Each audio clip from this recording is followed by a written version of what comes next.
ونتحول اللحظة صوب ما جاء بالنسبة لعناوين الصحافة العربية. كعادتها خصصت صحيفة المنتخب الحيز الأكبر من الصفحة الأولى لعددها الورقي لتقديم حصيلة عن آخر جولة من الدوري المغربي، والتي اختارت لها هذا العنوان: الوداد أخمد البركان والرجاء قدم البرهان.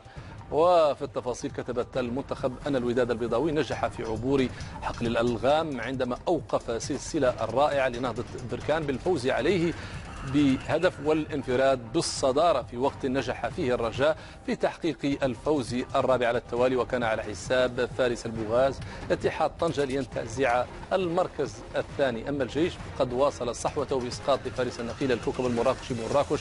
وعلى الصعيد أسفل الترتيب وضع النادي القنيطري الرجل الأولى في القسم الثاني بعد خسارته أمام القرش أولمبيك أسفي ب2-1.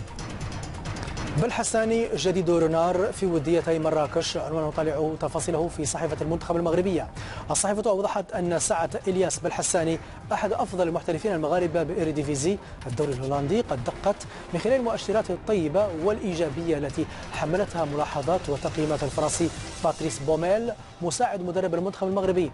المنتخب وحسب مصادرها أوردت أن إلياس بالحساني موضوع ضمن لائحته الموسعة لمباراتي تونس وبوركينا فاسو الوديتين برفقة عبد الله الزبير متوسط ميدان نادي لونس الفرنسي.